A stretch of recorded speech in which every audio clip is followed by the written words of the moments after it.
در عصر اطلاعات، حقوق انسان و آزادی در تاجیکستان سیستم کاستها با سرعت تقویت می‌یابد. در نظر اول مخصوصاً برای آنهایی که از واقعیت‌های تاجیکستان خبر ندارند این به فانتاستیک مانند است، اما یک امر واقعی است که تا رفت ثابت می‌شود. جمعیت‌های تاجیکستان به چند کاسته تقسیم شده اند. پایان‌ترین زینه آن را مردم عادی اشغال می‌کند که سرشمارترین هم هست. این مظلومترین کاسته است که زندگی، رفاه، بایگری و حقوق‌های قانونی و فراقانونی تمام کاسته‌های دیگر را تامین می‌سازد.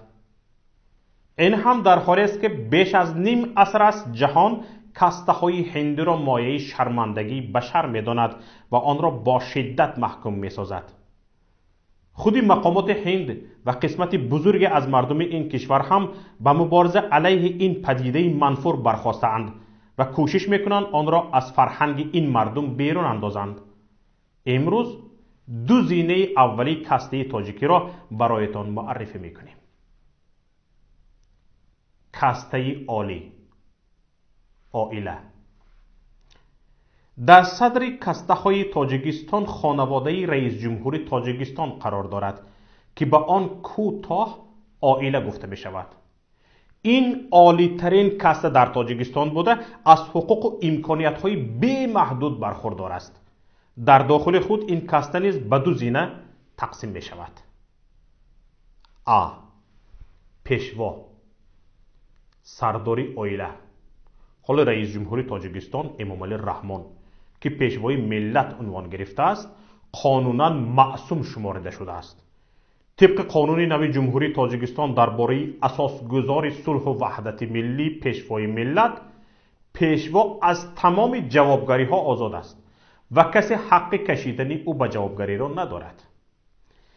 در ماده 5 همین قانون میخوانیم اساسگذار صلح و وحدت ملی پیشوای ملت حقوق دخل‌ناپذیری دارد.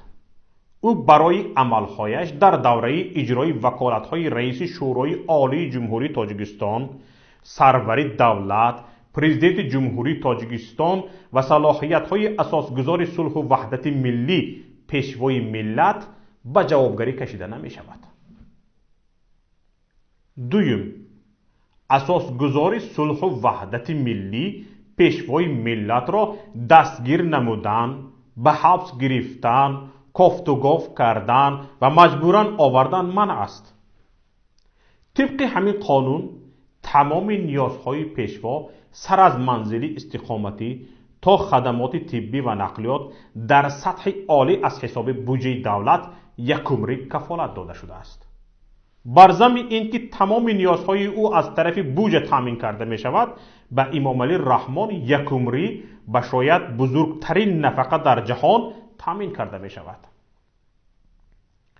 در ماده 13 همین قانون می خوانیم اساسگذار صلح و وحدت ملی پیشوای ملت که وکالت پرزیدنتش قطع گردیده است نواسته به سن سالش با نفقه هر ماه به اندازه 80% مزد ماهانه وظیفه پرزیدنتی عمل کننده جمهوری تاجیکستان تامین کرده می شود.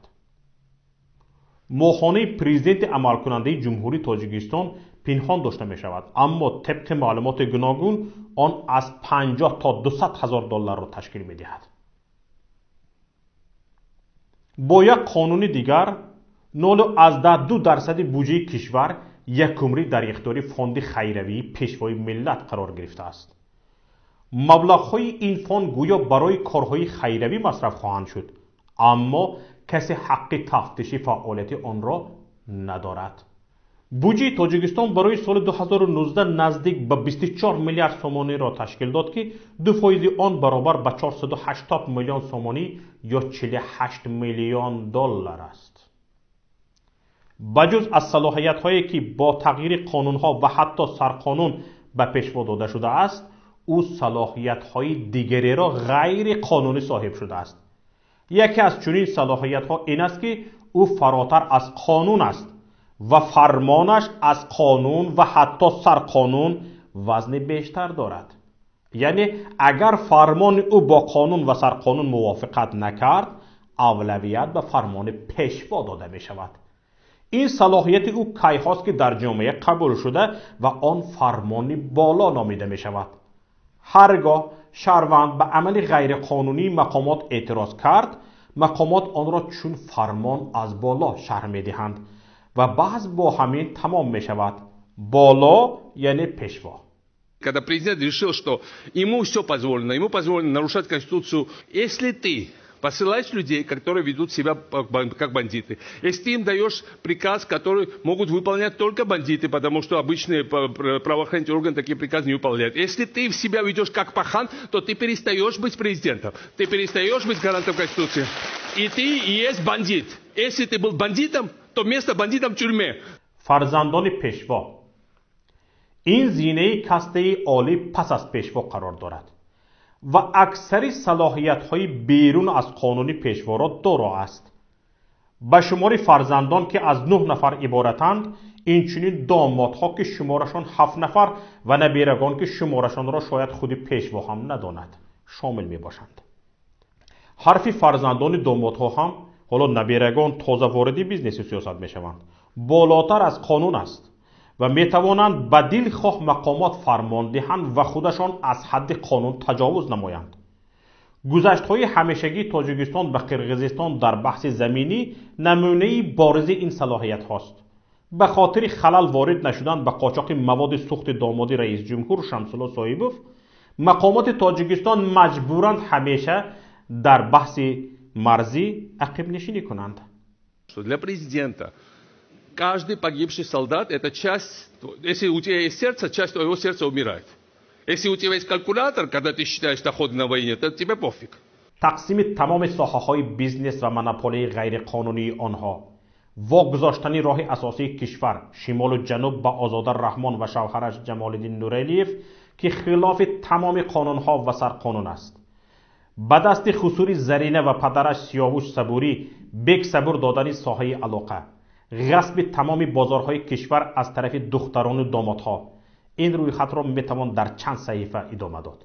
نوبسته از آن که فرزندان پیشوا منصب دارند یا نه، میتوانند به دلخواه رئیس، وزیر، سر از رئیس سرریاست گیالوگ تا وزیر داخله و رئیس کمیته امنیت فرمان دهند و حتی مسئله برکناری او را مطرح سازند. فرزندان پیشوا حق دارند دلخواه کان، کارخانه، شرکت، منزل و غیره را غصب کنند، فروشند یا به اختیار کسی دیگر واگذارند. مقامات موظفند این عملکرد آنها را با هر وسیله توجیه نمایند. در تقسیم منصب همه عائله سیستم کاسته را جاری کرده ایستاده است. حالا تمام وزیران و رئیسان تحت فرمانروایی آزاده رحمان قرار گرفتند. او عملا نفر دوم کشور است. سیستم پولی و مالیوی کشور هم در دست او و شوهرش قرار دارد. جمال الدین نوریلیف رسما معاون رئیس بانک ملی است، اما در اصل بانک ملی با رئیسش در اطاعت اوست. طبق معلومات منابع گوناگون بعد انتخابات قریب الوقوع این سیستم تثبیت بیشتر پیدا می کند. امام علی رحمان پیشوا با حق معین کردن سیاست کشور و فرمان دادن به رئیس جمهور، رستم امام علی رئیس جمهور، آزاده رحمان رئیس مجلس ملی، شمس‌الله صاحبوف شهردار دوشنبه و غیره.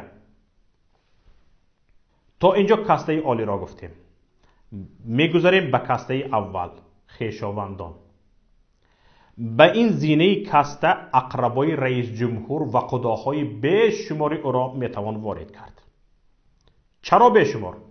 چون با بزرگ شدن نبیره های زیاد پیشوا شمار قضاهای او نیز با سرعت در حال افزایش است.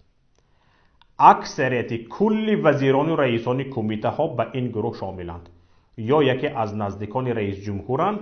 برای مثال نایب اول سروزیر دولتعلی سعید و سردار خدمات گمرک خورشید کریمزاده پسرخاله رئیس جمهور، یا قضای او برای مثال سروزیر قاهر رسولزاده، رئیس خدمات علاقه بیگ صبور و غیره. در قسم از وزارت کمیته ها هرچند وزیر یا قضا خویشی رئیس جمهور نیست، جانشین اولش هست و وزن بیشتری از وزیر دارد. این گروه هم از امتیازات زیاد برخوردار است و در اکثر حالتها به قانون اهمیت قائل نیست. با آنها اجازه داده شده است هر قدری که دلشان میخواهد کشور و مردم را غارت کنند، اما با یک شرط: قسمی از اموال غارت شده باید در اختیار همان عضو عائله که به خانواده آنها پیوسته است قرار گیرد. ضمن صادر کردن دلخواه نوعی جنایت، چه کشتار، چه تجاوز و چه دزدی اموال دولتی، اعضای این کاسته و فرزندانشان از جوابگری جنایی آزادند. کشتارهای صادر کرده فرزندان دولتعلی سیدوف، امان الله حکوموف و قضیه مواد مخدر پسر رستم حکوموف و دیگر جنایت‌های این قوم را به خاطر میتوان آورد.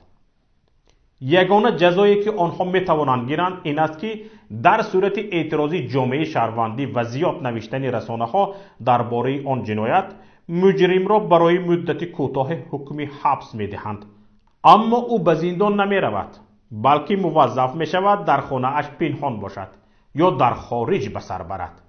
برای مثال دلاور گولوف که برای لطوکوب پلیس به زندان محکوم شده بود، در خانه اش به سر برده است. قسمی از وزیران و رئیسان کمیته هرچند نخیشند و نخدا، اما مورد التفات پیشوا قرار گرفتند. سبب چنین التفات دوستی خانوادگی بین آنهاست. برای مثال رمضان رحیمزاده سال 1990 در حالی که رهبر آبخیسیس بود، فرمی را که امام علی رحمان رئیسی آن را به دوش داشت تفتیش میکند. آن زمان چه حادثه رخ داد موضوع بحث دیگر است، اما از همان وقت این دو با هم دوست شده اند.